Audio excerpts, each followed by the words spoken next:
In the high desert of northern New Mexico, if you listen carefully, you just might hear something more than the wind. It's the underground sound of a man obsessed. His name is Ra Paulette, who for the past 25 years, with only his dog for company, has been scraping and shaping New Mexico's sandstone into man-made caves of art. Do you think you're obsessed with cave digging? Would you call a child being obsessed with play? You wouldn't use that word obsessed.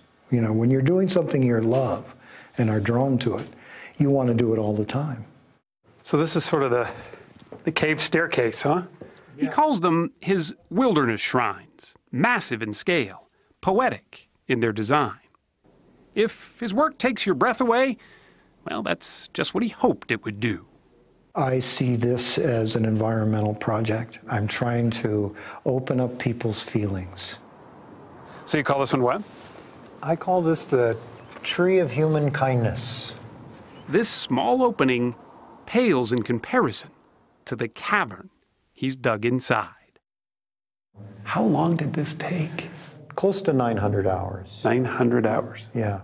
You wanted, though, the sense of sort of being enveloped by a tree. Yes.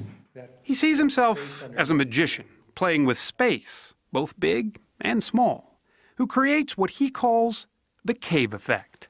It has a lot to do with the juxtaposition of opposites. The sense of being underground with light streaming in.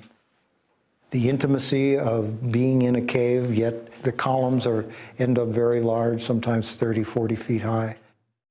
He has no degree in sculpting, he's not a structural engineer, and he's not an architect. He's simply a man who found his passion.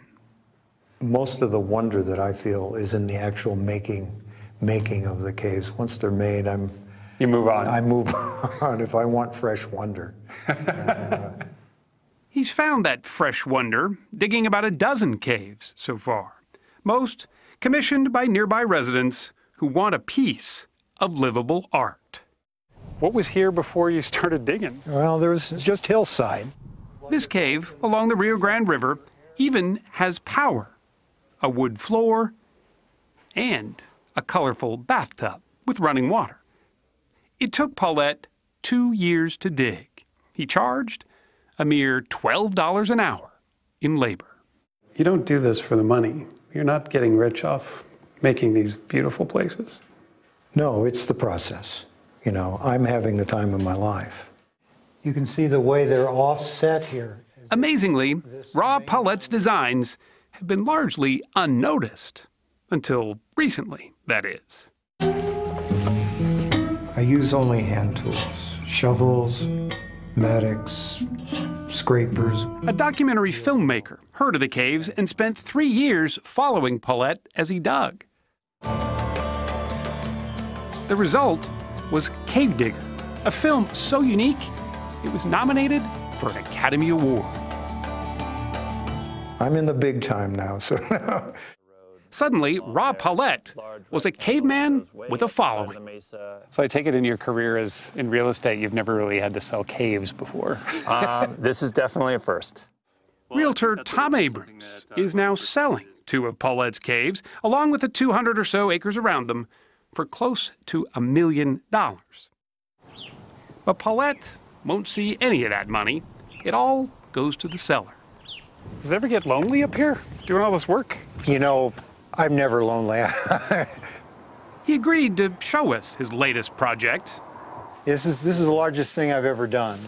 He calls it his magnum opus. I'm taking all the things that I've learned in all the other caves over the years and finally getting an opportunity to experiment with gilding the lily.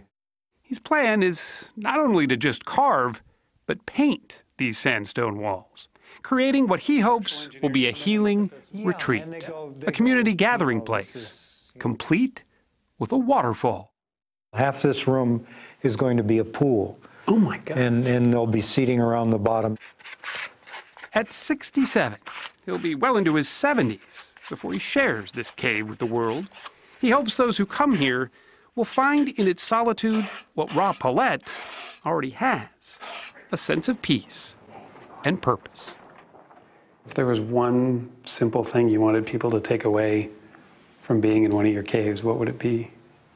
At least a moment or a length of time in which they had a deeper feeling and deeper understanding of themselves and life.